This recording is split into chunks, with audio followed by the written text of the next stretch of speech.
Capital. Esse é um evento que nós, um grupo de profissionais de infraestrutura realiza de tempos em tempos, onde a gente consegue crescer como profissionais, crescer como pessoas que trabalham direto com a infraestrutura hospitalar, e como os temas são diversos, são muito grandes, tem muita coisa para conhecer, de tempos em tempos a gente monta esse bate-papo de forma a conhecer uma tecnologia específica. Hoje, nós temos aqui o Diego Nista, que vai nos falar um pouquinho sobre os chillers de mancal magnético. Será que essa tecnologia ela é adequada para eu usar no meu hospital? Será que eu tenho restrições? Será que eu tenho vantagens? Quais serão essas vantagens? Tem alguma coisa que eu tenho que me preocupar? Como é que o Brasil está com essa tecnologia? Que companhias estão aqui à disposição? Como é que a gente já tem algum caso de sucesso? A gente tem algo que possa ajudar? Essas e outras questões nós vamos ver aí nessa conversa, nesse bate-papo de boteco. Não, se você está imaginando que isso aqui vai ser uma apresentação bonitinha, organizada, esqueça, mude de canal, vá procurar em outro lugar. Aqui é uma conversa aberta, franca, cheia de brincadeiras, com histórias, divertida, e esperamos que a gente aprenda bastante, principalmente com essas tecnologias que, cheia de dúvida aí, tem um monte de coisa para a gente conhecer. Tá bom? Vamos lá? Deixa eu dizer boa noite. Boa noite, Diego. Tudo bem? Boa noite, Marcos Felício. Prazer enorme estar aqui. Prazer Muito conhecer bom ter você aqui. Muito obrigado. Prazer conhecer os novos rostos aí que ainda não conhecia, alguns já familiares, alguns que eu já tive até o prazer de estudar, né, na minha Olha, época que de legal. engenharia mecânica. Pois é. Então, eu acho assim fantástico essa iniciativa de vocês, que se perdure muito e que muitos e muitos convidados venham aí. Eu acho que é uma troca de experiências fantástica e, mais uma vez, é uma honra estar aqui, né? E acho que Muito bom. o título Se apresenta um pouquinho. Boteco... Claro, claro. Se apresenta aí um pouquinho para a galera te conhecer. Com certeza. E o tema boteco, assim, nos deixa muito à vontade, né? Nos deixa à vontade aqui, tanto para relaxarmos aqui, cada um Aí, ó, isso fazendo aí. o seu brinde. Então, assim, me chamo Diego Nista, eu sou engenheiro mecânico da FEI, cursei a pós-graduação também na FEI em refrigeração e climatização. Cometi a loucura, vamos chamar assim, no bom sentido, de empreender quando eu tinha 23 anos e após trabalhar no setor. E aí também fui cursar em MBA, cursei na FGV, fiz alguns cursos fora e descobri que o negócio não é fácil, né? No Brasil é um desafio atrás do outro, mas durante essa jornada me deparei com um equipamento que me chamou muita atenção durante feiras internacionais e, poxa, fazia aquele mesmo, né, que é resfriar, o objetivo é conseguir aquela troca de calor, conseguir o frio, né, numa central de climatização, seja para processo industrial ou para um edifício, para ar-condicionado, para climatização, fazia aquilo gastando muito menos. Poxa, me chamou muita atenção. E ganhava prêmios e mais prêmios lá fora, né? Então, em Nova York, começou-se um namoro com essa tecnologia através de um player que era o player detentor daquela tecnologia e que, inclusive, é global, né? Existe uma presença global. E não tinha essa presença forte aqui na América Latina. E deu muito certo, graças a Deus, deu muito certo. Isso em 2014. E passamos a ser vou comentar o nome da empresa, a qual eu fundei, foi a Transcalor. Então, via Transcalor, nós fizemos esse trabalho, o qual se perdurou. Temos diversos cases de sucesso, vou mostrar alguns aqui para vocês. E, posteriormente, essa minha empresa foi adquirida pela Mecalor, onde eu atuo hoje como gerente de produto dessa tecnologia, né? Então, é uma tecnologia que, apesar de nós termos essa exclusividade dessa marca, ela é pulverizada, tá? Ela tem vários players. Então, acho que isso é importante deixar claro aqui. Não é porque é uma tecnologia muito boa que só nós detemos ela, não. Existem vários players aí no mercado. Acho que é uma informação importante para que todos saibam, porque o objetivo, obviamente, aqui é de disseminar a tecnologia. Então, eu trouxe uma apresentação que vai me ajudar um pouquinho. Pessoal, por favor, me interrompam, né? Se eu estiver também indo muito rápido, por favor, me informe. Como eu disse, é a minha primeira participação do Boteco. Então, o Boteco é aquele bate-papo mesmo, descontraído, né? Espero contribuir aí com um pouco de conhecimento que eu tenho, né, esses anos todos aí dessa tecnologia, e é um aprendizado constante, não tenho dúvida disso.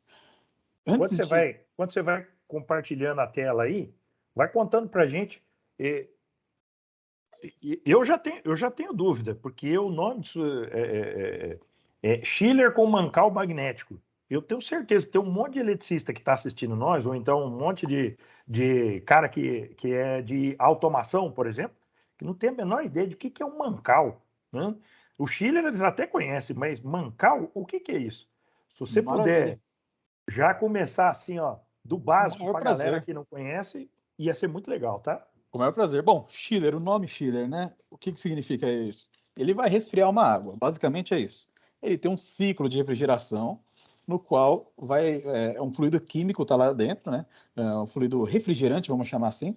E do outro lado do trocador de calor vai ter uma água a ser resfriada. Então, todo esse ciclo é que ele existe para que a condição no evaporador, que é um elemento no qual passa a água, ela esteja fria, essa condição do fluido refrigerante, líquida e fria. Então, todo o fluido, esse ciclo é justamente para isso. Não vou explicar o ciclo aqui para vocês, mas só para terem uma ideia. Só que dentro desse ciclo existe um coração. Né? Acho que agora sim consegui trazer uma analogia para o mundo aqui do healthcare. Né? Existe um coração que faz o negócio movimentar. Então, esse coração ele pode ser de vários formatos, né? Como o próprio motor do carro. O motor do carro tem seus pistões ali que tem a combustão. No caso do chiller, a gente tem um compressor, um motocompressor, que é movido a eletricidade. Né? Esses compressores são diversos. Então, são diversos tipos de coração, vamos entender assim. Né? Existe um corpo, vários tipos de coração. Só que esse coração ele pode usar mais ou menos energia elétrica. E no final do dia a gente entende o quê? É mais ou menos dinheiro no bolso. Né? Então, você pode fazer o mesmo gastando mais ou menos, ou muito menos, que é o nosso caso aqui. Então, basicamente, o que é o mancal? Né? O mancal é onde sustenta o eixo. Então, você imagina um elemento cilíndrico que você está ali sustentado em mancais, né, rolamentos, vamos entender dessa forma. Um carrinho que a gente andava lá, né, quando criança. Então, basicamente, esse eixo sustentado, por que ele tem que estar sustentado? Porque ele vai movimentar um fluido ao girar, né? Então, o que acontece? Existem as perdas mecânicas, existe o atrito, né? Existe óleo para lubrificar, até porque você tem peças ali, duas peças mecânicas em movimentação, você precisa de óleo para fazer a lubrificação. E aqui isso não existe mais. Por quê? Tem um brinquedinho aqui que vocês estão me vendo bem, né? Esse brinquedo vai me ajudar a explicar um pouquinho isso. Então, entenda esse elemento aqui como eixo, né? E Tá. aqui vamos colocar como mancal, né? Então, eu vou colocar ele agora da seguinte forma, no qual eu vou mostrar aqui de lado para vocês, ele vai levitar. Está levitado. Então, você imagina agora girar livre, sem mais ter a necessidade de qualquer tipo de elemento de fixação que faça essa suspensão dele, né? Então, é isso que acontece. Esse é o aspecto construtivo dessa tecnologia. Então, Então, peraí. Então, peraí. vamos lá. Então, você está me dizendo que toda vez que eu tenho um chiller, eu tenho que ter um líquido ali dentro. Esse líquido tem a capacidade, líquido ou gás, né? Ele tem a capacidade de refrigerar, daí a palavra chill, né? Arrepio, né? Gelar, Perfeito. quando eu tenho a compressão e depois a expansão do gás, ele libera esse frio. Você está me dizendo que o eixo, tradicionalmente, então nos chillers normais, esse eixo ele é feito por partes mecânicas e, portanto, ele tem atrito. Esse que nós vamos falar é um eixo ao qual, através de energia magnética, eu deixo de ter o atrito porque ele flutua, como você mostrou aí. É isso? Exatamente. Perfeito o Bacana. raciocínio. Bacana. Exatamente isso. Lembrando que, além desse tipo centrífugo, que é, digamos assim, o que mais traz deslocamento volumétrico e traz maiores capacidades, uma série de outros benefícios, existem outros tipos de compressores também, rotativos de scroll, ou então deslocamento com pistões, e por aí vai, parafusos, né? Então, aqui nós estamos focando em chiller centrífugo, que, entre todos, é o mais eficiente, né? Eu vou mostrar também alguns comparativos entre as tecnologias, né? Então, entendemos que temos um coração diferente aqui. Só que é importante, quando a gente fala agora, fazendo uma outra analogia, né? Colocar, chamado de motor da Ferrari. Esse é o motor da Ferrari, é o motocompressor. Só que a Ferrari tem que ser toda condizente a esse motor, né? Não adianta você ter um motor fantástico com uma suspensão que não esteja de acordo, né? Então, o evaporador, falando agora alguns nomes técnicos, evaporador, condensador, a válvula de expansão eletrônica, todos os outros componentes que envolvem o chiller, sua automação, seus painéis elétricos, CLP, IHM, por aí vai, tudo é da mais alta tecnologia para que acompanhe esse nível do coração do motor da Ferrari. Tá legal? Pessoal, mais uma vez, fique à vontade aqui para quaisquer comentários, me interrompam sempre que precisarem. E vamos lá. Só gostaria de uma confirmação. Marcos, está vendo minha tela? Tô vendo um boteco Fantástico. bacana aí, hein? Pois é, entrando no clima aqui do boteco, olha aí. Aliás, antes de entrar, tem algum palmeirense, São Paulino aqui no grupo ou não? Não. Futebol não. Fala isso não. Vamos largar disso, né? Eu tava indo bem, né? Tava indo bem. Acabou de perder o amigo.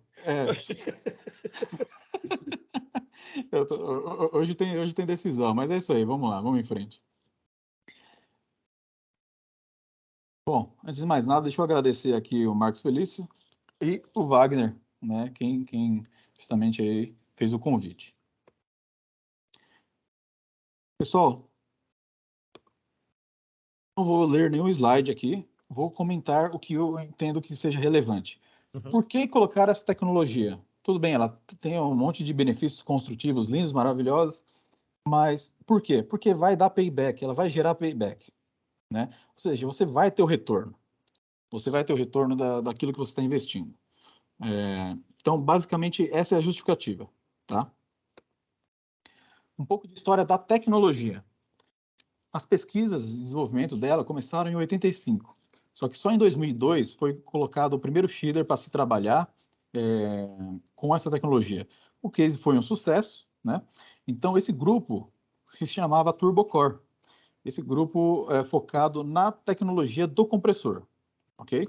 TurboCore é o nome da tecnologia ou o nome de uma divisão da Danfoss? Como é que é o que é exatamente o TurboCore? Ótima pergunta. É uma marca? Era uma marca até então. Tá. Era uma marca... não existia nenhuma relação com a Danfoss. Era um grupo chamado TurboCore, que era o desenvolvimento do compressor, simplesmente do compressor. Não tinha sido aplicado em chiller nenhum, utilizando o princípio do trem-bala e de outras questões magnéticas. E aí ficou muito famoso. Em 2004, a Danfoss viu esse potencial e fez a aquisição. Né? Existiam outros grupos na ocasião que participaram para tentar essa aquisição, como a Mitzer, entre outros. Mas foi a Danfoss quem levou. E aí, o fundador da tecnologia e desenvolvedor que vendeu para a Danfoss, no ano seguinte, com aquele capital em mãos, ele desenvolveu a Smart.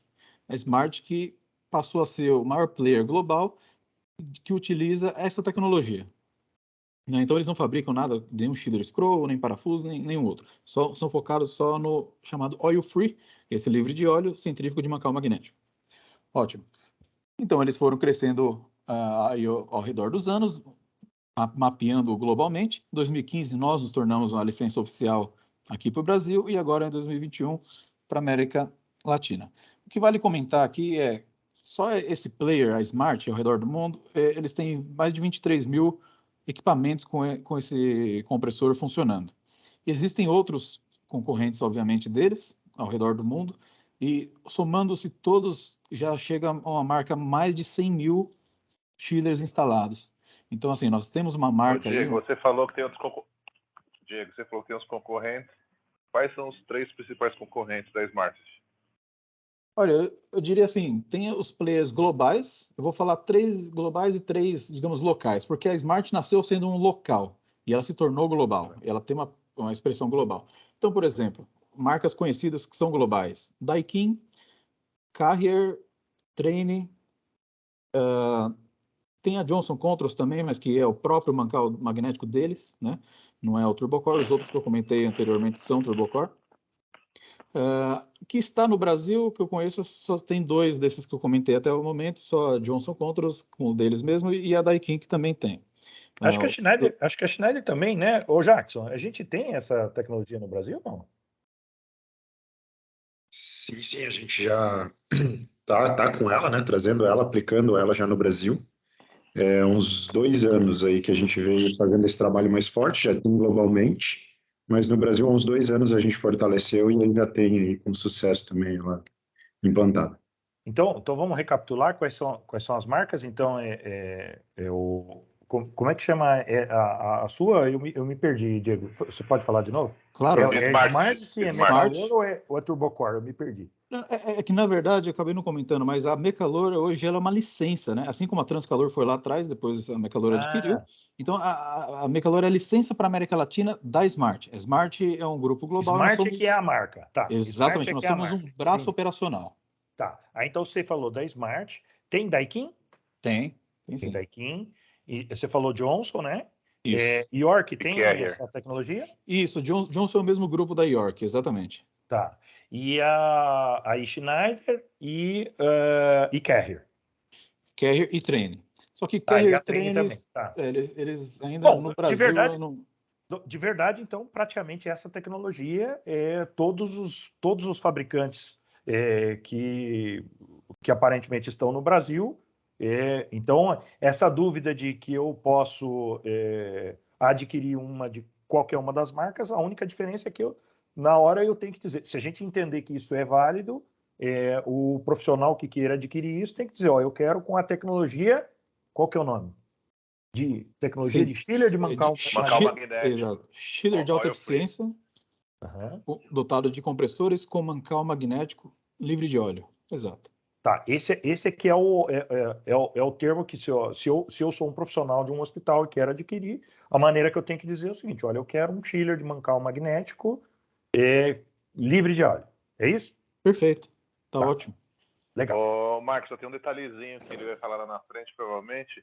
A grande maioria dos nomes que ele falou, todo mundo oferece um mancal magnético em centrífuga. A grande 99,9%. Nenhum até hoje ofereceu para mim, exemplo, o sistema de mancal magnético para chiller a ar. A grande maioria esmagadora, por causa de preço, tudo oferece em centrífuga. A primeira que eu Tá. vi que ofereceu a opção de chiller a ar a partir de 70 TR foi a Mecalor com a Smart. Legal, Onde me ó. surpreendeu. Vamos fazer o seguinte, nós temos um público que é variado, tá? Você pode, Diego, voltar alguns slides, eu vi que você tem alguns exemplos de chiller, você pode mostrar o que é o centrífugo, o que é o ar, para as pessoas que são mais leigas? Mostra para a gente aí, por gentileza. Eu vi que Claro. você tem alguns desenhos ali na primeira página. Posso mostrar nessa página mesmo, né? Tá bem pequenininho aqui, mas vão ter outros ao redor, ao longo da apresentação. Aham. Mas, basicamente, esse primeiro da esquerda, nós estamos vendo aqui uma condensação a ar. Eu já vou explicar o que é isso. E o último da direita, uma condensação a água. O que é isso, pessoal? Então, nós vamos tirar o calor do seu fluido, ou seja, vamos pegar o caso do hospital, vocês vão querer manter a água gelada que vai ser distribuída ali para os fan coils, né? Tendo o fan coil ali como uma serpentina com um ventilador, então você vai mandar aquela água fria, gelada, numa temperatura geralmente de 7 graus, para que você faça a climatização do ar, seja da área de cirúrgica, seja de salas de exame, seja da parte que for. Então, existe uma central de água gelada, e a central é chamada chiller. Quando você retira esse calor desse looping, vamos chamar assim, esse looping de água do prédio, né? Tira esse calor tem que ir para algum lugar. Ele vai para o chiller, né? O chiller resfria de novo essa água para manter ela sempre fria naquele looping, só que aquele calor ficou no chiller, ele tem que ser dissipado de alguma forma. E essa dissipação é feita para o ambiente. De qualquer forma, ele vai parar no ambiente. Só que se você tiver um chiller instalado, por exemplo, numa laje, que é o caso do Wagner, você tem um chiller na laje, você pode usar a condensação a ar, que é muito mais fácil. Por quê? Você tem à sua disposição o ar ambiente, você faz a troca ali no seu chiller no evaporador e ele vai jogar para o condensador através daquele fluido refrigerante, que é aquele fluido químico que não se perde, ele tem um looping interno só no chiller, né? Então ele vai jogar aquele calor para o ambiente, diretamente através dos condensadores que, imaginem, para ficar mais fácil a explicação, que são radiadores. Radiadores parecido com o do carro. Então ele vai simplesmente dissipar aquele calor. Se você tiver o chiller agora, vamos imaginar no subsolo, no estacionamento, você não conseguiria fazer isso, senão você ia, primeiro, jogar o ar quente para cima, ele ia curto-circuitar, vamos entender assim de forma, ele ia voltar o ar quente, ele ia puxar de novo aquele ar quente, não ia resfriar, não ia, né, trocar calor ali com esse radiador, que é esse condensador a ar, e não ia adiantar nada. Então, quando você tem o chiller instalado em locais enclausurados, a gente utiliza uma torre de resfriamento para fazer justamente essa etapa de condensação, que é um looping secundário, né? Não é o looping de água gelada, mas sim o looping de água de condensação. Então, não sei se eu fui feliz na explicação. Deixa eu tentar resumir. É assim, ó, existem dois modelos de chillers, o chiller que é a água e o chiller que é a ar. A função de uma ou de outra é sempre igual. O calor que está sendo extraído de dentro do ambiente em troca de um calor de um ar mais frio, ele tem que ser dissipado de alguma forma. Alguns utilizam água para eliminar esse calor e aí depois, em algum momento, num loop secundário, ele joga para o ar e outros já jogam para o ar diretamente. O ar são esses que tem os ventiladores aí na ponta e o água é esse da esquerda. Mas a minha dúvida, ela foi mais para fazer sentido a afirmação do Wagner. O Wagner disse o seguinte, que sempre que o pessoal oferece um modelo de chiller com mancal magnético, eles estão sempre trabalhando com um chiller a ar, né? Então agora ficou claro para as pessoas, né? Água. Perdão. Tá bom. É A água centrífuga, que e é a um ar. chiller tipo centrífugo. Uhum. Isso. E o ar normalmente é o scroll, tudo. Dificilmente você, até hoje, até a data do mês passado, ninguém tinha me ofertado um chiller a ar com sistema de mancal magnético. Legal. Tá perfeito o raciocínio. Então avança aí no processo. Era só para a gente não deixar ninguém, porque quando surge uma palavra nova, é legal que a gente elimine a dúvida para que o pessoal não. Aí perde o interesse. Claro. Não entendi, aí desiste. Sim. Pode seguir adiante. Para que se entenda um pouco melhor o motivo de se conseguir fazer a condensação a ar com o compressor turbocore, o motivo é o seguinte: nós temos aqui uma taxa de compressão maior possível, porque a gente tem dois impellers, que são rotores, a gente vai ver daqui a pouquinho que são esses rotores, que vão movimentar o fluido refrigerante, que estão em série. Então, unido toda a tecnologia, o fato de ser centrífugo, ser mancal magnético e colocar os impellers em série, a gente consegue uma taxa de compressão, porque a condensação a ar, ela exige um pouco mais de taxa de compressão. Você precisa fazer um trabalho maior ali no fluido refrigerante para que você consiga dissipar ele. Você faz uma compressão um pouco maior, um trabalho do compressor que é mais exigido. Contamos um pouquinho da história, são mais de 100 mil compressores aí, vendidos pela Danfoss, né, ao redor do mundo, com uma presença global desse grupo da Smart. E vamos para o que interessa.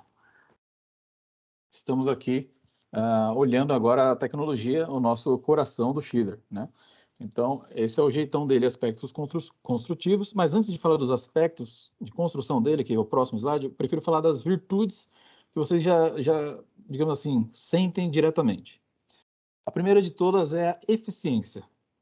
Não sei se alguém aqui quer fazer algum comentário, se alguém tem, digamos assim, uma medição de eficiência dos chillers atuais que vocês possuam nos prédios, enfim, nos hospitais. Se quiserem fazer algum comentário agora, senão eu faço um comparativo. Oi, Diego, boa noite. Boa noite, pessoal. Meu nome é Milton, também engenheiro mecânico, sou supervisor de um dos hospitais aqui da Grande São Paulo, né, um dos grandes hospitais. Sim, o parâmetro da eficiência, né, o rendimento do equipamento e o COP, a gente acompanha muito de perto aí, através do nosso sistema de automação. Hoje a gente está migrando para Schneider até, sistema de automação, né? A gente está em processo já de contratação, mas já foi feita a contratação, a gente está migrando agora para o sistema da Schneider e a gente faz muito próximo esse acompanhamento. Hoje, nossa central de água gelada, pensando em todo o contexto, temos torres de resfriamento, bombas de resfriamento, temos as bombas primárias e secundárias junto com os chillers, a gente trabalha aí na média, olhando todo o sistema, em torno de 0,92 a 0,95 kW por TR. Olhando específico o equipamento, chiller centrífugo, 1000 TR, outro de 750 TR, a gente tem em torno de 0,40 kW por TR, 0,35, depende ali muito da condição do ano, temperatura externa, a eficiência da torre de resfriamento, um pouco desse parâmetro, é uma faixa que a gente opera. Já chegamos na condição de 0,30, né, mas aquele dia propício do inverno, com as torres trabalhando ali em rotação mínima, frequência mínima, e o chiller no mínimo esforço possível, mas nessa faixa. 0,30, 0,40 é o comum para o nosso chiller. Ô, Milton, só para ficar claro, o seu já é de bancar o magnético, é isso? Não, nosso chiller é compressor centrífugo convencional, e temos torres de Tá, gestionamento, então é condensação a água. tá, tá legal. Porém, já é uma linha de alta eficiência, né? Temos equipamentos da York, então já Tá. tem um copy bacana, né, para instalação. Legal. Tem alguns dos colegas que estão aí que já tem um chiller de mancal magnético que possa fazer um comentário sobre isso?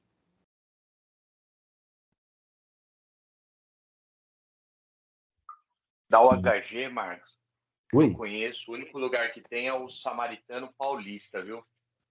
tá. Ele tem, acho que é Daikin, acho Eu que é sei, eu, Daikin. eu sei que no Einstein, no centro de pesquisa, tem, né? O Regis apareceu por aí? O Regis, ele tá na área e saiu, né? Mas ele falou no grupo que tinha o de mancal magnético. Parece que no centro de pesquisa, eu acho que é de mancal magnético. A gente não, infelizmente, não, se ele saiu, ele não conseguiu conectar, mas depois no grupo a gente compartilha e eu coloco nos comentários para quem participou, quem está assistindo posteriormente, a gente coloca nos comentários o copy do Chile do Centro de Pesquisas do Einstein, tá? Diego, então prossiga. Ó, se eu entendi bem, uma das principais razões para que alguém escolha essa tecnologia está diretamente relacionada à eficiência, né? Pelo pouco que eu vi ali, o conceito, a hora que você elimina o atrito, você, obviamente, vai ser mais eficiente. O raciocínio está correto, certo? Corretíssimo. E aproveito para fazer comentários aí dos colegas, né? Bom, primeiro, o Marcos, sim, é da IKIM, que está lá no centro de pesquisa do Einstein, né? Uhum. E é com essa tecnologia TurboCore. Uhum. O nosso amigo também comentou ali que tem um chiller da IKIM, ótimo. E o caso do Milton, agradeço a contribuição. O Milton tem da York, centrífugo tradicional. Ele chega, sim, a ótimas, digamos, eficiências, porém, ele vai depender muito das condições ambientais, né? Também na carga interna, então, mas ele tem, sim, um bom chiller. Ele comentou 3 números ali, ele falou do ponto 9, ele falou depois do ponto 4 e do ponto 3. O do ponto 3, sinceramente, talvez é a primeira vez que eu vejo um não mancal magnético chegando a esse índice de eficiência. Agora, o ponto 4, sim. Deixa eu só fazer uma perguntinha para o Milton. Milton, você se importa em dizer o nome do seu hospital de novo, por favor? Sim. Sírio-Libanês. Ah, legal. Legal. Isso.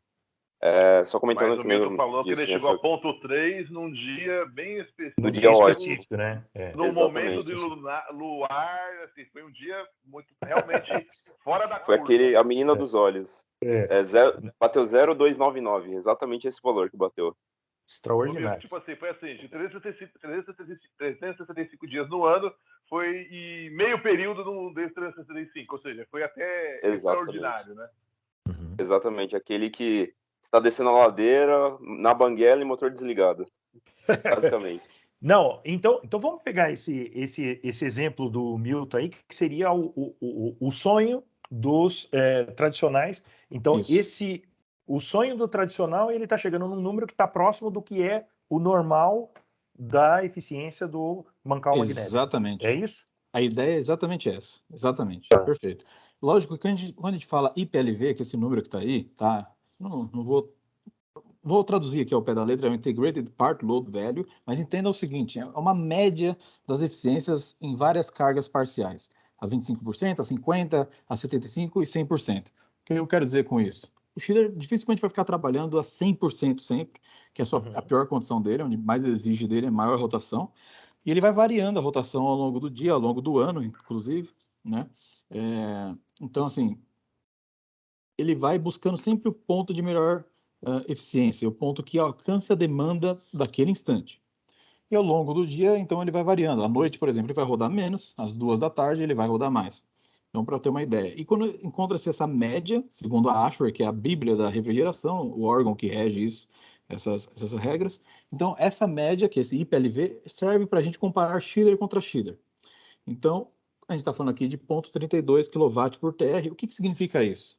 Quilowatt está no numerador, é o que você não quer, é o seu trabalho, né, o que sai do seu bolso, para você gastar ali em energia elétrica, e TR é a sua tonelada de refrigeração. Quantas toneladas de refrigeração são geradas ali? Então, nesse número, nessa razão que nós estamos aqui, quanto menor, melhor. Ok?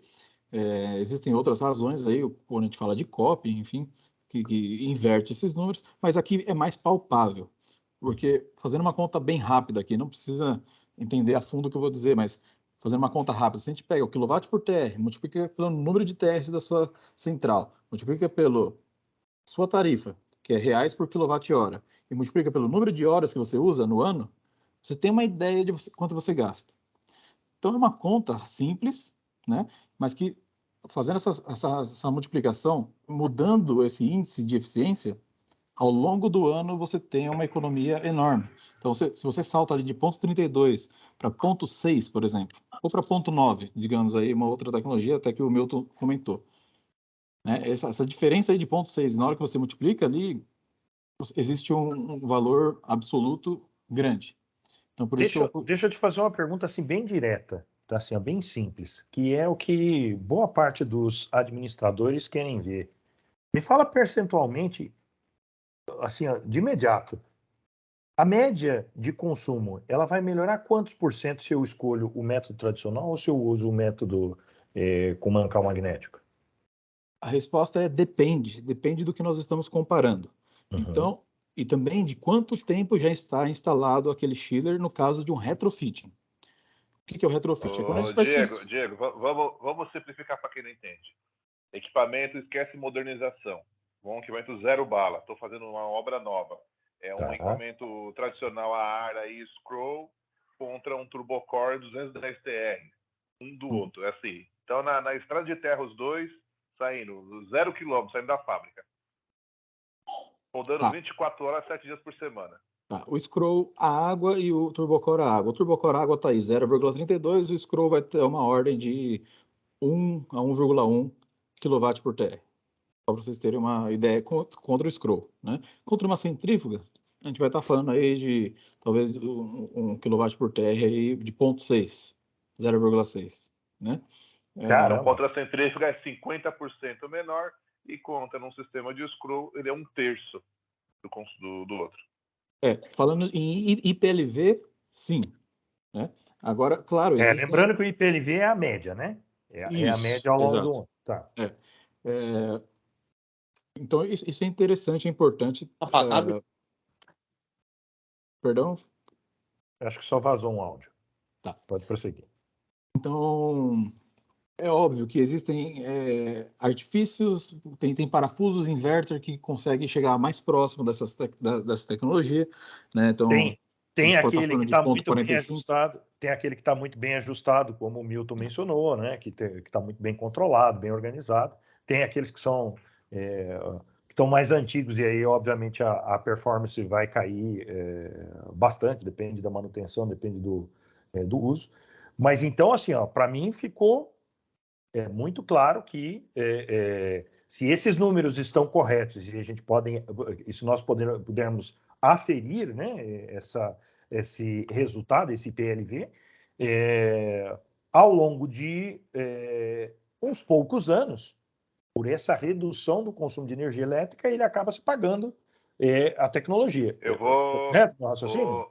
Se você me permitir, Marcos, eu tenho um estudo recente, que a própria Mecalor me entregou. Eu tenho um hospital meu, com 7 unidades, se eu estiver para 10. Eu tenho 2 chiller a ar tradicional lá. Está lá de quase uns 10 anos, tudo, e eu pedi um estudo para eles para trocar o equipamento. Não vou falar de valores, vou falar de payback. Com a redução de consumo de energia, lógico, isso em papel, né? Claro. O payback está dando 2 anos e meio. Eu pago o investimento de redução de energia em 2 anos e meio.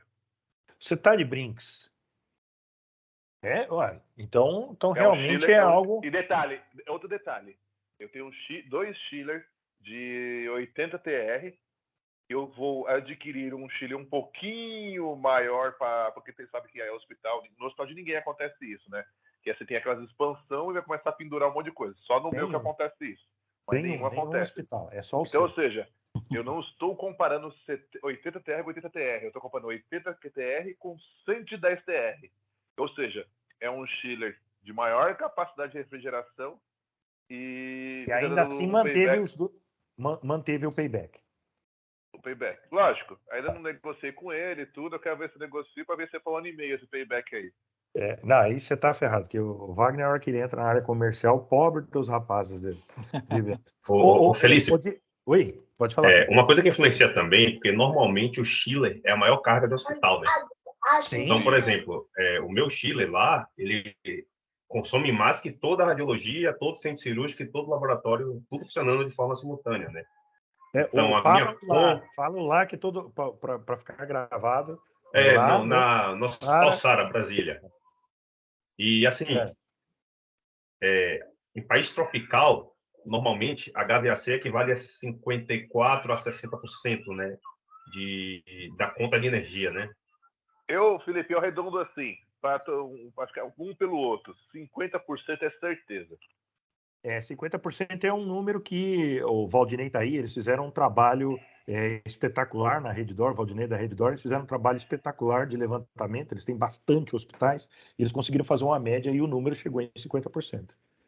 É que eu falo, como o Felipe colocou, lá 54 a 60, mas um pelo outro, acho que o número mágico que a gente pode trabalhar é 50% do meu consumo está em cima de HVAC. E assim, eu quero entrar num outro ponto, né? Cada vez mais nós vamos ser cobrados por conta da sustentabilidade.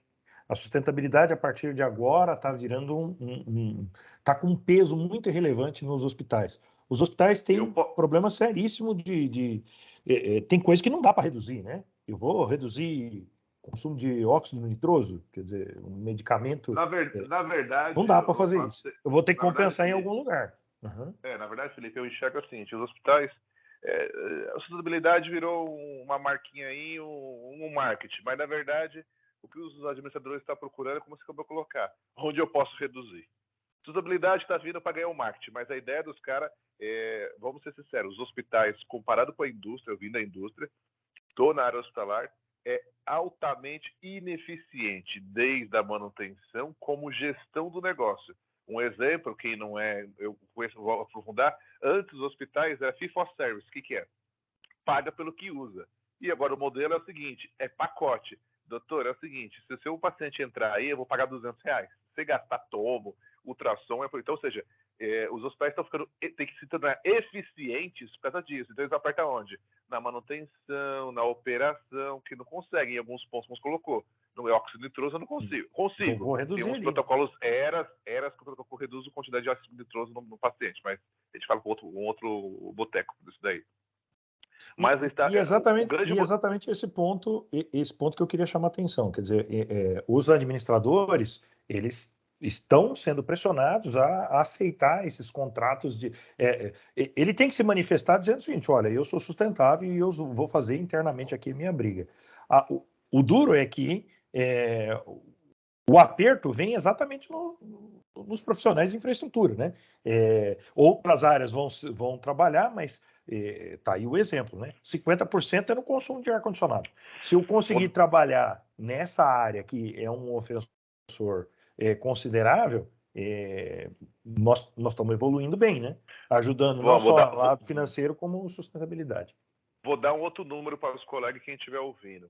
Em um hospital, a gente tem um número chamado paciente dia. Na pandemia, eu consegui levantar esse número no detalhe. Todo mundo achou que na pandemia, todos os meus leitos de internação ficou vazio, pronto-socorro vazio, lá em 2021. Ficou vazio o hospital, ficou só praticamente UTI. Todo mundo ficou com essa condição, só UTI rodando. SADT vazio, tudo vazio.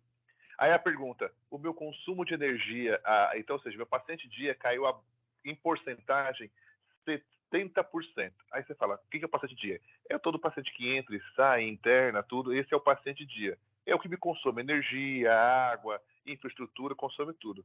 Aí você fala assim, pô, essa quantidade de paciente de dia caiu, o meu consumo caiu na mesma proporção? Não, o meu consumo caiu 4,2%.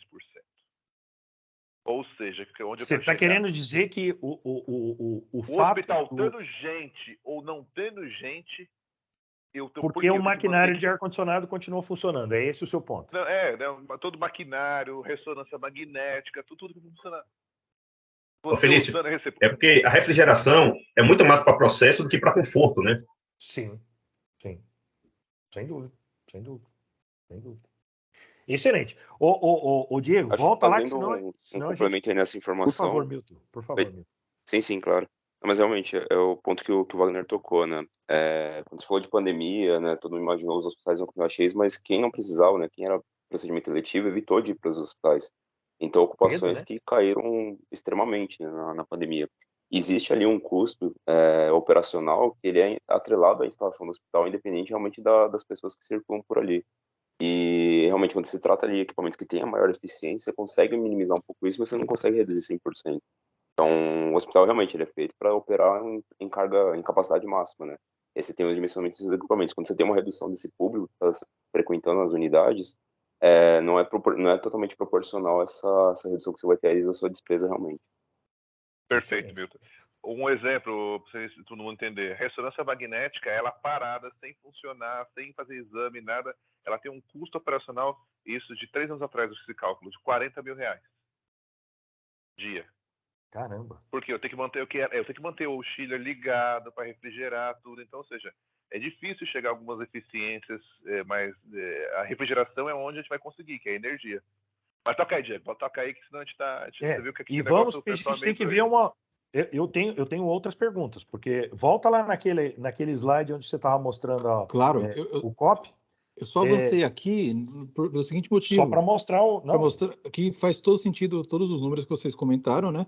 Esse aqui, óbvio, é um outro estudo feito por nós, né? Algumas cargas aí, digamos, as principais cargas de consumo elétrico dentro de uma instalação típica comercial, que inclusive o hospital está dentro dessa fatia, né?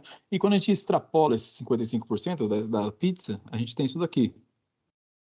Então, você tem suas bombas, seus air handlers, né, seus fancoils, suas torres quando existem, mas o chiller é o grande vilão.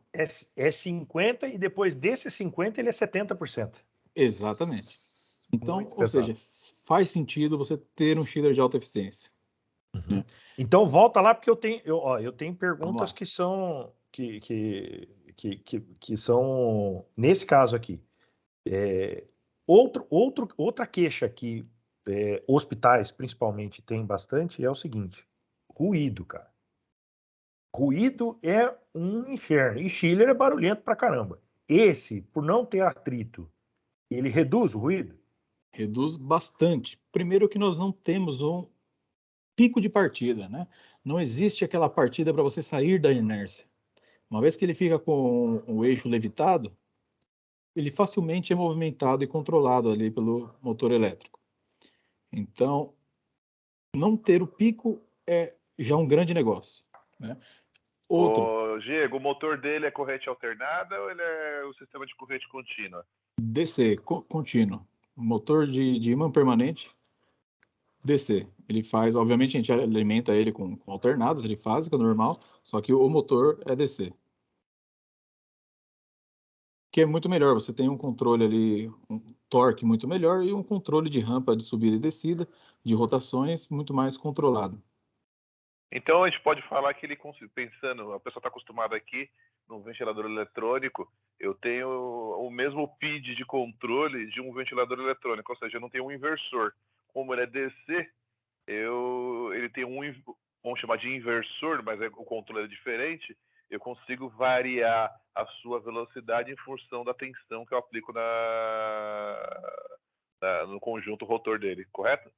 Correto, o princípio é esse, sim, porém a variável que vai fazer esse controle de pedir para subir ou descer é justamente a temperatura de saída de água gelada, para se ficar constante. Que isso é bastante interessante você ter levantado, Wagner, pelo seguinte: independente do que acontecer com o retorno, o retorno vai oscilar durante o dia, é super normal, ele vai começar ali, está muito próximo de manhã, né? Então você vai ter, vamos pegar um exemplo ali de um regime nominal de 12 para 7, né? Óbvio, se você vai ligar o chiller de manhã, vai estar ali a água parada, temperatura, digamos, ambiente, que não é o caso, né? O hospital é 24 por 7, então ele já vai ficar direto a 7 graus. Então o que acontece? O retorno vai oscilar. Então tá 8, retornando a 8, retornando a 9, a saída sempre é 7. Mas o retorno vai subindo, retorna a 12, retorna a 13, seja o que acontecer durante o dia, a saída sempre vai ser uma linha reta com uma precisão decimal para cima, para baixo de 1/10. Então, nós temos instalações muito grandes que operam nesse regime. Por exemplo, tem 7 graus, ele vai ficar 7,1 e 6,9, e o próprio 7, né? Então, é uma precisão muito cirúrgica por conta dessa rampa de subida e descida do motor que vai se adaptar à demanda. Então isso quer dizer para mim que, como ele não tem rolamento, não tem óleo, não tem nada, não tem overhaul? Não tem overhaul, exatamente. Não tem overhaul nessa tecnologia. O que é o E overhaul? eu não tenho que fazer manutenção nenhuma, assim.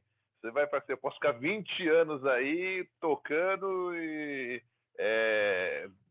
dura eternamente? Tem uma manutenção apenas no compressor. Todas as tradicionais manutenções de compressor não existem aqui neste, né? Então, essa uma manutenção é relacionada a um banco de capacitor, que eu vou explicar daqui a pouquinho, mas que ela é trocada uma vez a cada 10 anos. Então, aliás, deixa eu já explicar. É o seguinte, imagina, a gente está falando aí de rotações enormes, um supercontrole, acabou a energia, o que acontece, né? A gente chega a rotações altíssimas, que vai ter um slide falando disso. Poxa, a gente precisa parar esse eixo primeiro, né? Até porque ele é super centralizado, ele não pode ficar nem um pouquinho excêntrico, ele chega a altíssimas rotações. Então, a gente precisa frenar esse eixo e pousá-lo. Para fazer isso, se uma queda de energia, existe esse banco de capacitor. Então, esse banco de capacitor, ele sim é trocado uma vez a cada 10 anos, por compressor, né? Então, você E qual é o custo dele? Vou te dar uma... Não vai falar que é metade do preço do equipamento, né? Não, é um custo, digamos assim, super irrelevante, né? A gente está falando aí de algo em torno de 40 mil reais, tá? No dia de hoje. Então, é super irrelevante, por quê? Primeiro que você... Antes, deixa eu dar um passo atrás. Overhaul, para que todos entendam o que é o overhaul. Overhaul é tirar todo o óleo lubrificante que existe ali no sistema, porque ele perde a propriedade de lubrificação, é normal. Leva quanto tempo para fazer um overhaul? De quanto em quanto tempo e leva quanto tempo para fazê-lo? Depende da tecnologia e do fabricante, mas vamos colocar um exemplo rápido aí, um dia parado. Tá. Né? Isso é um dia de hospital eu tive um overhaul agora com a Hitachi, foi 20 dias de trampo. Tirar porque o overhaul não dá para fazer no bloco. Tira o compressor, manda para a empresa, volta, ajusta, coloca. 20 dias sem chiller, sem um chiller. Sem chiller. Porque você deve ter dois de redundância. Só fica um. Que beleza, hein? Agradeço essa contribuição aí do Wagner, porque, né, é um exemplo real. Esse seria recente. Eu coloquei o mundo ideal, né? Não gosto Mas, enfim, mas existe isso aí que o Wagner está falando, é super real. Eu ouço histórias dessa magnitude, né? Ainda mais se você tem que mandar para retífico o parafuso, né? Existe uma série de coisas ali. Então, existe bucha, existe rolamento, outros elementos mecânicos que a cada X ou Y mil horas precisam ser substituídos. Né? Eu estou vendo que é uma comparação quase que como o motor a combustão dos carros em relação ao motor elétrico agora, que tem um número menor de peças, um número menor de desgaste, obviamente um número menor de manutenção. Agora, ó, você chegou aqui minha tacinha de vinho, obrigado, mano. Só que, ó, eu tô começando a ficar preocupado, porque é o seguinte, a gente descobriu que ele é menos ruidoso, que ele tem menos manutenção e que ele é mais eficiente, tá? Por que isso não está disseminado no mercado? Por que é que não são todos os hospitais ou todas as orientadas, todos os descritivos? O que está errado? É o valor? Na hora de comprar ele é caro demais? O que está faltando para que, por exemplo, no Brasil se deslanche esse tipo de tecnologia? É um conjunto de variáveis, na minha opinião. Começa pelo próprio mindset, né? a preocupação, a mentalidade do consumidor. Primeiro que alguns, obviamente, buscam marcas que já tenham afinidade ou, né, que já conheçam, coisas nesse sentido, porque faz muito, mas muito sentido você fazer o retrofitting, mesmo que você, onde que eu quero chegar, mesmo que você não esteja precisando trocar o seu chiller, vamos dizer, você tem um Fusquinha que está andando ainda, ele te leva de um lado para o outro, mas mesmo assim vale a pena, porque não existe uma aplicação financeira hoje que você coloque que vai te dar uma rentabilidade tão alta e Ô, tão rápida Diego, assim. Ô, Diego, Wagner, pera não só um enrola. pouquinho, Wagner. Ô, Wagner, Diego, pera um peraí, mas pouquinho, não Wagner. enrola, gente. Deixa o Quantas vezes mais Marcelo fazer a caro é pergunta. um tradicional? Perdão, Wagner, não entendi. Quantas vezes mais caro que é um chiller com turbocore comparado com o outro? A verdade é essa. No final É, do dia, então, eu ia chegar nessa variável também. Essa é uma das variáveis também, né? Muitas vezes até o cliente quer, mas ele não tem esse budget aí disponível, né? Apesar de nós termos aí recursos, né? Bom, não vou fazer marketing aqui, mas somos uma empresa brasileira, então existe aí Finame, BNDES, uma série de alternativas, né? Mas ainda assim, existe a dificuldade do capital inicial, né? O CAPEX, para que ele enxergue que com o OPEX ele vá se recuperar muito rápido, né? O custo operacional. Então, sim, é uma das variáveis a questão. Agora, falando de valores, depende da capacidade. Por que eu falo depende da capacidade? Quanto menor o equipamento, mais caro ele vai ser em relação ao tradicional. E quanto maior, mais ele vai se aproximar. Então, ele sempre vai ser mais caro? Sim. Pera. O tamanho muda? O tamanho muda por quê? O que acontece? Você imagina o seguinte, nós temos um chiller um passo atrás. Essa tecnologia a gente consegue fabricar em pequenas capacidades se comparado às centrífugas tradicionais. Eu estou sempre comparando com as centrífugas, estou evitando comparar com parafuso, com screw, enfim, por alguns motivos, né? Aqui a tecnologia que mais se aproxima aqui seria a centrífuga mesmo. Então a tecnologia centrífuga ela começa de 500 TRs para cima. Aqui a gente começa com 60 TRs ou 80 TRs nominal. Então, o que nós estamos fazendo? Nós estamos trazendo a tecnologia das centrífugas tradicionais, que seria esses impellerzinhos aqui, não sei se vai dar para, não sei se dá para ver meu mouse. Dá para ver, sim. Tá. Então, esses impellers aqui, nas centrífugas tradicionais, são grandes impellers, né? Os impelidores que fazem ali, parecido com, fazendo uma analogia boba aqui, mas parecido com rotores da bomba centrífuga de água, né? Para ficar uma comparação aqui, mas obviamente que vai movimentar o fluido refrigerante em estado gasoso. Então, ele é diminuído, vira mini turbinas aqui. Então, ele traz aquele mundo da centrífuga, as vantagens dela, para o mancal magnético e ainda para pequenas capacidades. Então, onde eu quero chegar? A gente tem capacidades aí de 80 TEs, com quem que a gente vai concorrer? Não vai mais concorrer com uma centrífuga. A gente vai concorrer agora com um scroll, por exemplo. Nem o próprio parafuso muitas vezes entra nessa faixa. Apesar de entrar, mas é assim mais raro. Então, conforme vai subindo, entram outras tecnologias. É aí que eu quero fazer esse comparativo, que trazendo essa tecnologia para menor capacidade, ela demora um pouco mais para se pagar, porque você vai ter um controlador, o mesmo controlador que você usa para 1000 TRs, você vai ter que usar para 80 TRs. É o mesmo controlador, o mesmo hardware, o mesmo CLP.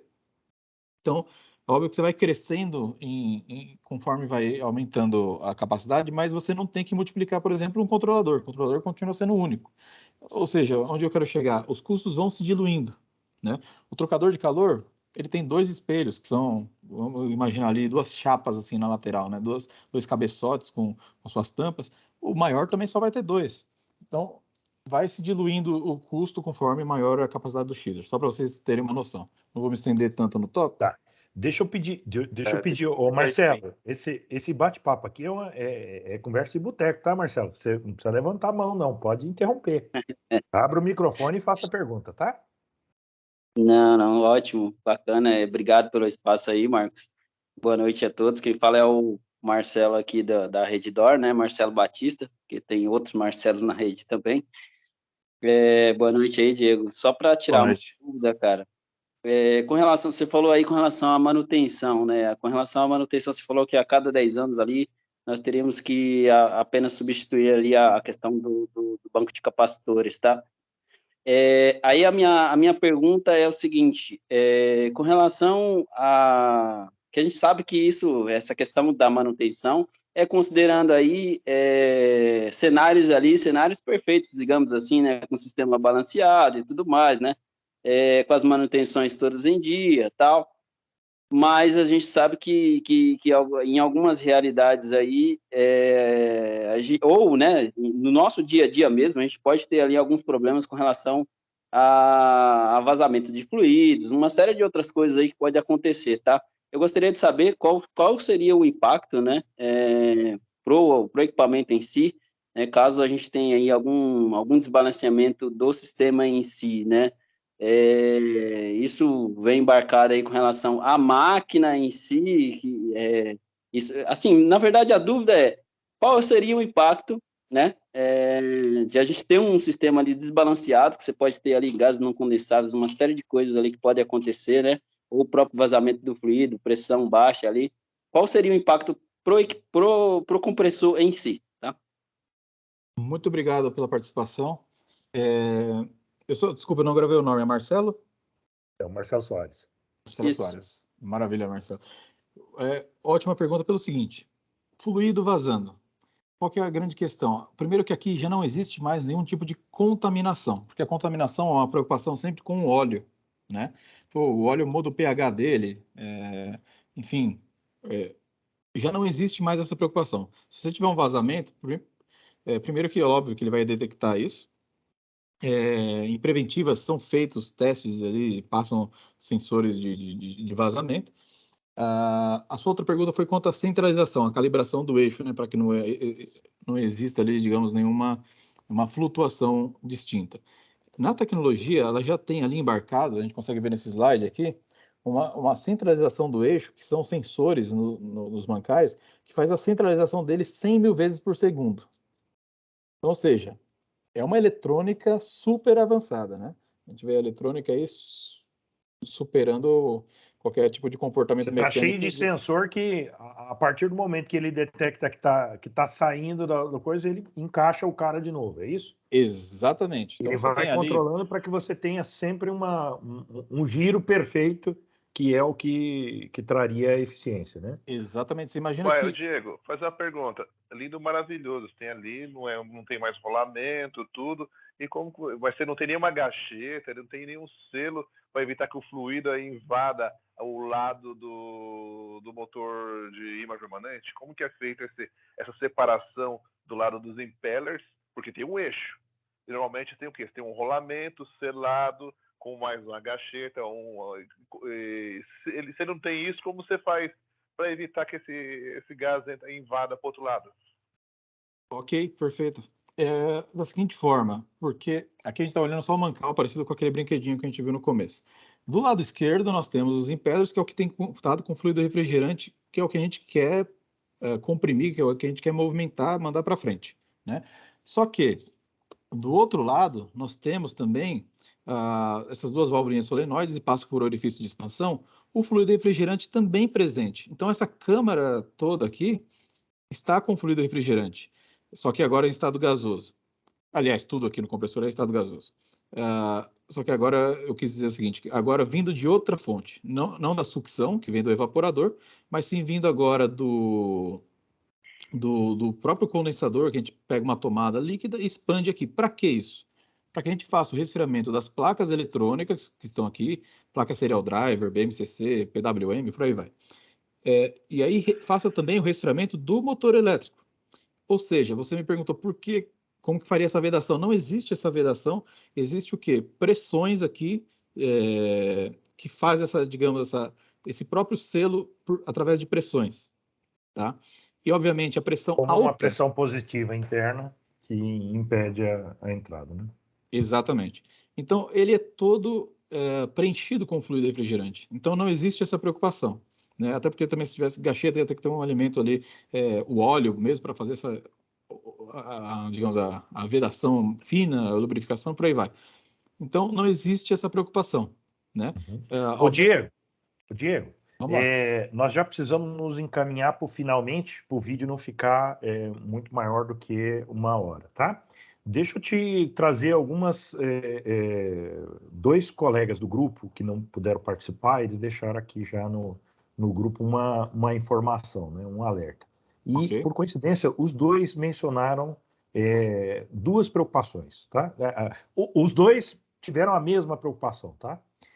Eles mencionaram a preocupação em relação a peças. Como é que eu sei que você só vai poder dizer sobre a companhia a qual você trabalha, mas assim, o que você conhece, peças, está complicado? É um negócio que tem à disposição? Quer dizer, se eu optar por comprar essa tecnologia e, puta, ó, em todos os lugares é lindo, mas aqui no meu hospital, rapaz, nós somos, olha, parece que tem um burro enterrado aqui e aqui deu um perereco. Como é que é a questão de peças, entrega de peças? Tá legal. Eu vou explicar como é hoje e vou explicar por que existe esse medo, né? Obviamente não vou citar nomes aqui, mas houve um outro player que iniciou-se um trabalho ali que talvez não A tiveram. dose. Pois é, eu prefiro não citar nomes aqui, mas ainda mais que o nosso amigo Marco tá gravando. Mas é isso aí, existe um player aí no mercado que colocou essa tecnologia Que teve uma má experiência, né? teve uma má experiência, vamos dizer assim, É. né? Teve uma falta de sorte, vamos dizer. E não estava preparado para isso, né? Então ficou-se uma impressão errada por alguns que utilizaram, né? Alguns consumidores que utilizaram. Nós, no caso, nós temos sim todas as peças, até por contrato que nós temos lá fora, por sermos um braço internacional, nós temos as peças aqui. E mais do que isso, eu caminhei até, digamos, alguns anos sozinho tendo peças aqui, mas a partir de 2019, a Danfoss passou a ter peças também. Então, ou seja, o fabricante do compressor, no seu estoque local, que fica em Osasco, tem também as peças, né? Então, ele tem as principais peças.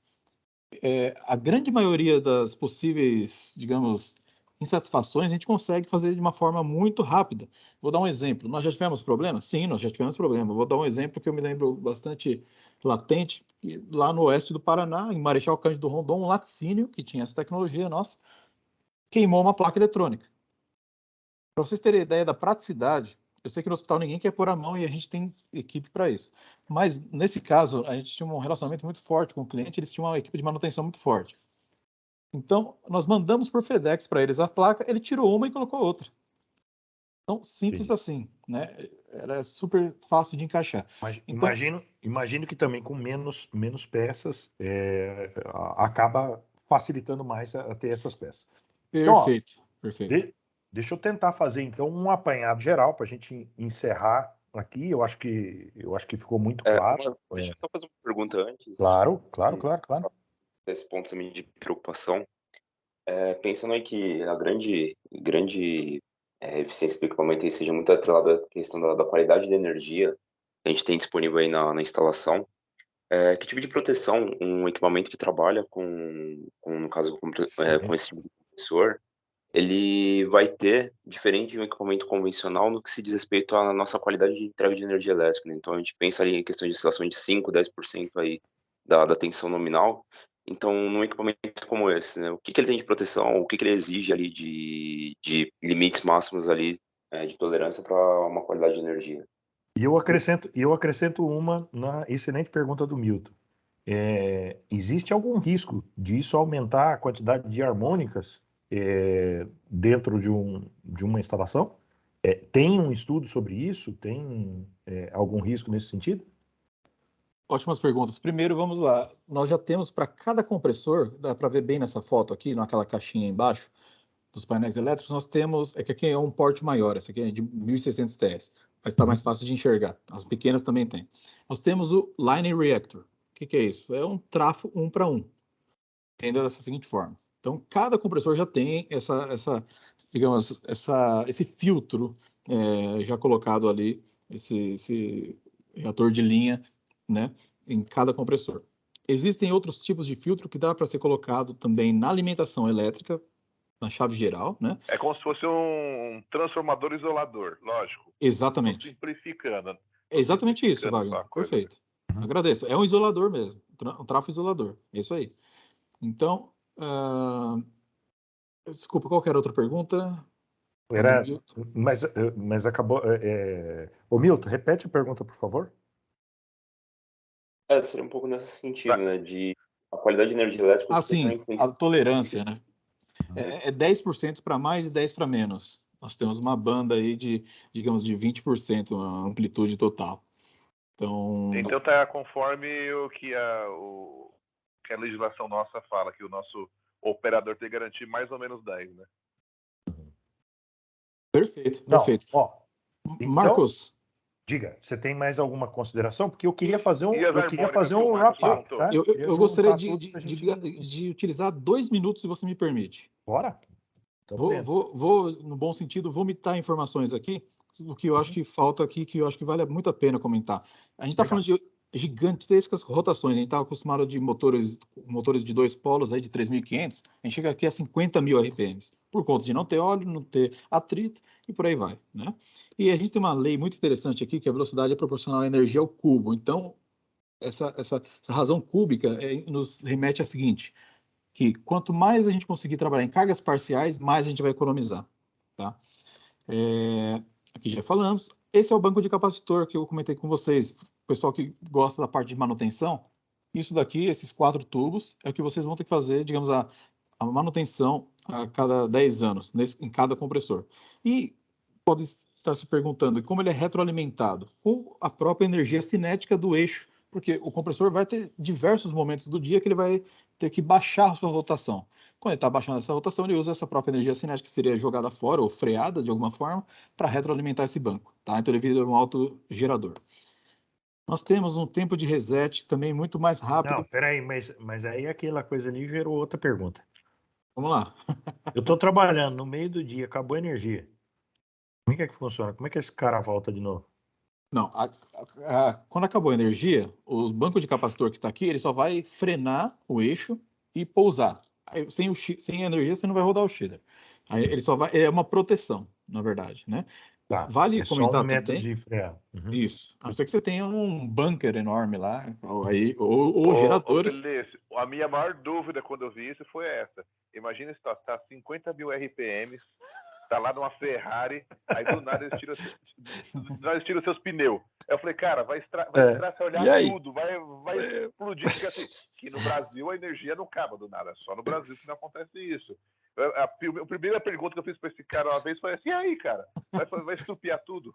Ele, não, a função do capacitor é essa, é para frear e deixar bonitinho. Fazer o freio. Isso aí. E aí eu digo até mais, outra pessoal. Informação que eu também fiquei sabendo há pouco tempo, eles têm um rolamento sim, só que esse rolamento só serve para, como que é, Diego? Quando tiver pousar.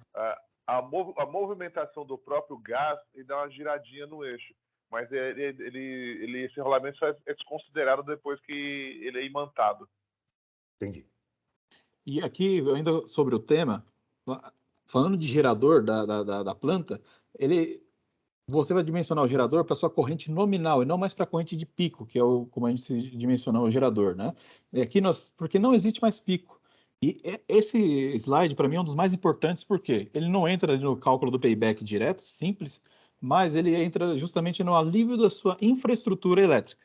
Então, você imagina, cabine primária, transformadores... Isso é importante mesmo. Cabeamentos, tudo que vem antes na infra elétrica do chiller, né, você tem ali a sua corrente de pico. Aqui nós temos em vermelho uma partida estrela-triângulo, né, que é 7 vezes a corrente nominal. Nós temos uma partida com soft start, colocado ali 3 vezes e meia, em verde, e a nossa partida em azul. A gente parte, pessoal, com 2 amperes. 2 amperes não é nada, né? Pessoal da elétrica aí. Então, esse é o nosso chamado pico de partida para o turbocore, tá? Aqui, mais uma vez, mostrando a questão da substituição. As outras manutenções são praticamente padrão de qualquer chiller, que depende da parte mecânica e parte de limpeza, ou seja, reaperto de terminais de limpeza. Essa é a nossa curva verde, comparada com todas as outras tecnologias. Para quem entenda um pouquinho melhor, nós temos aqui no eixo vertical, no Y, kW por TR, né, eficiência, e no eixo horizontal, nós temos aí as demandas de acordo com cargas parciais. Então, deixa eu fazer uma pergunta. Esses gráficos que você está mostrando, eles provavelmente vão ser muito similares nos outros fornecedores, certo? Sim, eles devem ter coisas similares, talvez um mais ou menos eficiente em uma coisa ou outra. Então tá bom. Vamos fazer um apanhado geral? Vamos lá. Você vai me corrigindo se eu estiver errado, tá? Então, a tecnologia de chiller com mancal magnético oil free, que a gente percebeu, ela aparentemente, né, quer dizer, ficou muito bem demonstrado que uma vez que ela usa equipamentos magnéticos e não mecânicos ali que vão ter atrito, ela obviamente gira mais suave, portanto trepida menos, oferece menos ruído e obviamente tem um impacto menor no consumo de energia elétrica, portanto se torna mais eficiente. Tem um COP que está dando um show sobre os tradicionais, porque na média a gente viu aí o Milton mencionou um que está muito bem ajustadinho, muito bacana, num dia perfeito, ele consegue fazer o mesmo que COP que com essa tecnologia ele consegue fazer. São vários fornecedores disponíveis no mercado, não é uma tecnologia que me parece ser nova, aparentemente ela já está, ela só, talvez por falta de conhecimento, ou talvez falta de de melhores estudos que, por exemplo, todos os fabricantes devem fazer para apresentar esse trajeto. Quando um profissional de um hospital quiser fazer uma análise desse projeto ou colocar isso, ele vai pedir por um chiller de mancal magnético oil free, né? E Perfeito. A tradicional ou a preocupação que algumas pessoas tiveram por conta de um fornecedor que teve uma má experiência, ela não é verdadeira para todos os fatores. Foi mais uma lenda, quer dizer, na verdade não é lenda, porque aconteceu, a queixa ela é real, a gente não vai mencionar nomes, mas eu tinha chamado o Regis exatamente para ele dizer, olha, o que foi que aconteceu. Ele contou uma história para a gente, dizendo que teve um problema, mas isso é uma lenda e que nós, todos os fabricantes, devemos fazer esse trabalho de mostrar que temos peças, temos equipamentos disponíveis e temos a análise. Esqueci alguma coisa? Marcos, nesse sentido também, a própria aceitação do mercado, né? Então, esse trabalho é muito importante dos fornecedores de saber realmente divulgar essa tecnologia, os benefícios dela, porque há uns 2, 3 anos atrás eu cheguei a cotar um equipamento aí de média para grande capacidade aí, 750 TR, e um mancal magnético estava em torno de 40% mais caro que o outro equipamento, com uma eficiência ali de operação muito similar. Lógico, desconsiderando aquela questão das curvas, que ele se mostra mais eficiente nas baixas cargas do que um equipamento centrífugo, né? Então a própria aceitação do mercado faz com que o preço ele seja um pouco mais elevado também, né? Então fica um desafio para nós, fabricantes, né? Que nós precisamos melhorar a forma de apresentar os benefícios reais dessa tecnologia para ajudar, inclusive, vocês que tecnicamente já compraram a ideia, mas quem libera a verba é a galera de cima, né? Então, esses estudos mais apurados, e isso pode contribuir bastante com a evolução da tecnologia no país. Eu acho que é isso. Diego, você tem uma mensagem final sobre a tecnologia, o que você queria dizer? E, em seguida, se os colegas tiverem mais algumas perguntas, senão a gente pode encerrar, tá bom? Maravilha. Marcos, quando você ia falando, eu tomei a liberdade de ir passando diversos outros slides para que o pessoal fosse dando uma olhada. Então, essa mensagem final seria de que existem muitos e muitos casos já de sucesso ao redor do mundo, né? Uma tecnologia que veio para ficar, a energia elétrica cada vez mais cara, independente de marcas, a gente está falando aqui de um bem comum, né? A gente está falando de um bem de melhoria para a natureza, melhoria para formas também aí de se utilizar a energia elétrica fazendo algo melhor, né? Acho que um desafio mundial que existe é de como gerar cada vez de uma forma melhor a energia elétrica, mas a gente já tem aqui uma forma de como consumi-la melhor, né? Então, a mensagem que fica é essa: busquem conhecer cada vez mais. Eu acho que análise de payback é algo interessante. Em quanto tempo você vai se pagar por algo que vai ser perene, né? Que é algo que vai ser, usando a sua palavra, sustentável. E de fato é. A confiabilidade é algo que vem atrelado também com a tecnologia, não só a eficiência em si e aqueles outros benefícios que a gente viu, ruído. Um ponto que eu acabei não mencionando é também a faixa de operação, que vai de 10% a 100%, ou seja, 100% é a sua capacidade máxima e é a nominal, e ele chega até 10%. É totalmente, assim, bem amplo, né? Escalável, né? Escalável, bem diferente das outras tecnologias. As outras chegam até, por exemplo, 35%. E por que não chega a menos? Porque tem a preocupação com óleo, tem que ter o arraste de óleo, existem preocupações com velocidades, né? Não vou entrar tanto no mérito aqui, mas basicamente é isso. Em termos de mensagem, quero agradecer, né, a oportunidade aqui a todos vocês. Foi uma experiência gratificante aqui, gostei muito, né?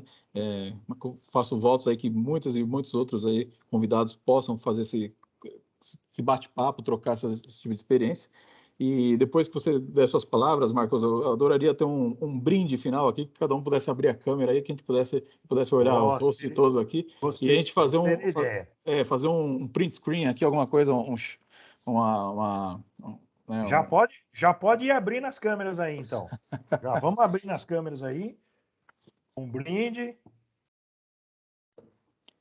E acho assim, que... nós que agradecemos, né?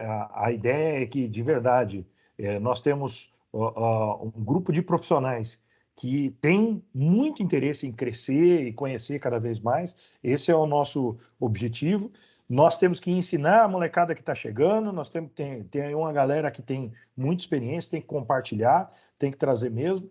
A gente tem que mostrar que a engenharia do país, ela existe, ela é séria, ela quer levar isso à frente, a gente precisa trocar figurinhas, a gente precisa conhecer sem medo, mesclando fornecedores, projetistas, professores, está aí o Luiz. Nós temos que ter essa galera se unindo, porque a infraestrutura hospitalar do país precisa crescer. Então, obrigado, um brinde a todos e até o próximo, o Boteca em Frente ao Hospital. Um abraço para vocês. Pessoal, obrigado a todos. Deixei meu contato aqui no chat a vocês. Forte abraço. E votos aí. Uma ótima noite a todos. Vou fazer um print aqui.